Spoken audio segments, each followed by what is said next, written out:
The Baltimore Ravens just committed the most ridiculous, franchise-altering blunder in recent NFL history by backing out of that blockbuster trade, and their massive mistake is our absolute salvation. Maxx Crosby is officially staying home, but that jaw-dropping drama is just the tip of the iceberg for an offseason that has completely flipped the script in Las Vegas. We finally have the definitive answer to the single biggest question hanging over this franchise, and the rest of the league needs to be put on high alert right now. Before we dive into this insane roster overhaul, make sure you smash that like button, share this video with a fellow fan, and subscribe to the channel so you never miss an update. Are we witnessing the most aggressive, win-now off-season pivot in franchise history? That was the massive, suffocating cloud hanging over this fan base for months. Were we about to endure another agonizing, depressing rebuilding year, tearing everything down to the studs, or was this front office actually going to push all their chips to the middle of the table and build a team to compete for a championship immediately?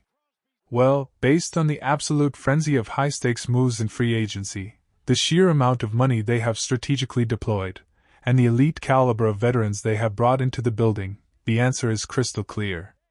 We are not rebuilding. We are not punting on this season. We are gearing up to go to war and win football games right now. I know every single team in the National Football League pays lip service to winning every year, but let us be completely honest with ourselves. Not every team actually has a realistic, legitimate shot at making noise. But when you look at how this roster has been meticulously reconstructed over the last few weeks, you can feel the entire energy shifting, and the rest of the league is taking notice. Let us start in the trenches because what they did with the offensive line is nothing short of a masterclass in team building. The moment the news broke that we secured Tyler Linderbaum, social media absolutely exploded. Even former legends like Richie Incognito were visibly hyped up online. But you know who is probably more excited than anyone else on the planet? Jackson Powers Johnson. Listen, we all remember the deeply frustrating roller coaster with Jackson Powers Johnson recently. He came into the league viewed as the undisputed premier center of his draft class, but then he was bounced around constantly. He was playing guard, then center, then back to guard, battling injuries, and dealing with immense instability. It was a chaotic situation that frankly stunted his rhythm. But bringing in a proven, elite talent like Tyler Linderbaum changes the entire calculus overnight. Linderbaum is unequivocally one of the finest interior offensive linemen in the entire sport.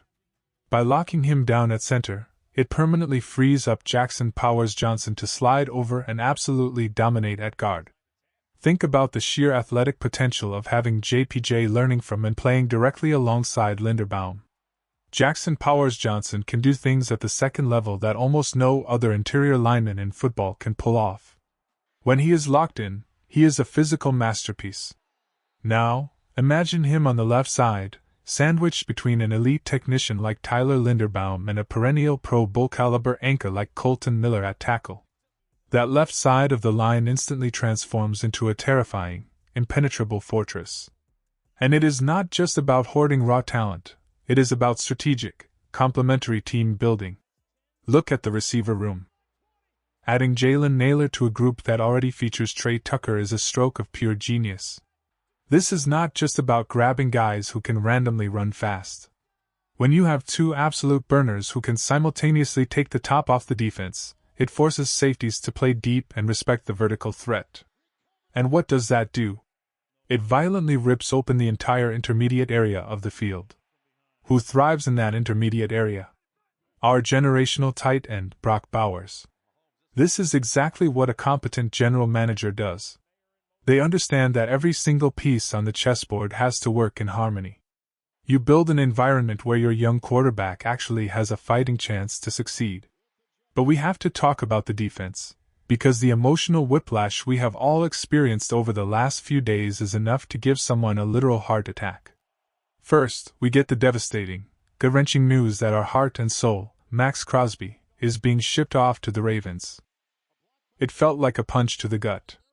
But then, the front office immediately goes to work to stop the bleeding. They bring in Kwity Paye. They sign Nakobe Dean. They lock down Quay Walker. They secure Eric Stokes and Taron Johnson. Suddenly, You are staring at this freshly rebuilt depth chart, and you start thinking to yourself, wait a second, even without our franchise edge rusher, this defense actually looks incredibly solid. They patched the holes, added incredible speed at the second level, and shored up the secondary. We were actually bracing for a season where the defense could hold its own and keep us in games. And then, the impossible happens. The Baltimore Ravens incomprehensibly back out of the trade. The deal collapses. And just like that, Max is coming back home where he belongs, perfectly intact. Here is my question of the day for you, and I need you to drop your thoughts in the comments right now. Does the return of Maxx Crosby instantly make this defense a top 5 unit in the NFL? Because think about the reality of what just happened. We built a highly competent, deeply competitive defensive roster to survive his absence, and now we get to drop one of the most terrifying, game-wrecking defensive ends on the planet right back into the middle of it. As ESPN's Dan Orlovsky pointed out recently, the two greatest gifts you can give a young quarterback are elite protection and a shutdown defense. If you throw in a highly effective rushing attack, you have the ultimate recipe for success. Nobody, not even a legend like Marcus Allen, could have succeeded behind our old offensive line setup. But now, all the pieces are there. Yes, Clint Kubiak is an offensive-minded head coach, but he knows NFL history. He knows the Seattle Seahawks won a Super Bowl not just because they had a functional offense, but because they had a historically brutal, suffocating defense backing them up. So, what is the next move?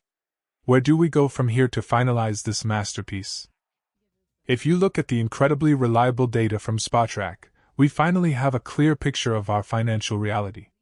Yes, we are absorbing a brutal $52 million in dead cap money this season, which is never easy to swallow. However, after factoring in all the new contracts and the incoming draft class, we still have roughly $25 million in available cap space. Now, standard NFL operating procedure dictates that general managers prefer to keep an emergency fund of about $15 to $20 million rolling into the regular season for mid-year signings, injury replacements, and practice squad elevations. Assuming we are not going to touch or restructure the massive contracts of Maxx Crosby or Kolton Miller, which we absolutely do not need to do, that leaves us with a functional spending budget of around $5 to $10 million right now. And by the way, Maxx Crosby's contract is incredibly fair when you look around the league and see guys like Trey Hendrickson getting massive paydays. For a guy coming off a meniscus issue, Crosby is giving us elite production at a very reasonable rate. Where should that remaining money go? When you analyze this defensive front, there is one glaring, neon-lit hole remaining. We desperately need a massive, space-eating defensive tackle to plug the middle. We need a pure nose tackle who can drop an anchor, command double teams, and clog up the rushing lanes. Looking at the current free agent market, there are several intriguing veteran options. Calais Campbell is practically 40 years old, but the man is still a physical freak playing at a highly productive level. You have seasoned veterans like Daquan Jones, Sebastian Joseph Day, Javon Hargrave, Jonathan Allen, Deshaun Hand, Shelby Harris, and Dalvin Tomlinson floating around out there waiting for a call. But if I am the one making the call, I am aggressively pursuing D.J. Reader. He might not be the exact same flawless player he was a few years ago, but he is incredibly affordable for our current budget. He is exactly the type of massive, unmovable run-stuffer who can physically dominate the line of scrimmage, protect our newly acquired speedy linebackers like Nakobe Dean and Quay Walker, and let Maxx Crosby feast on the outside. He does not even need to play every single down, just drop him in the middle to anchor the defense on early downs. The front office has emphatically proven they are all in for this season. They have answered the call, they have built the roster, and they survived the craziest trade scare of the decade. Now it is time to finish the job, grab that final piece of the puzzle, and shock the world.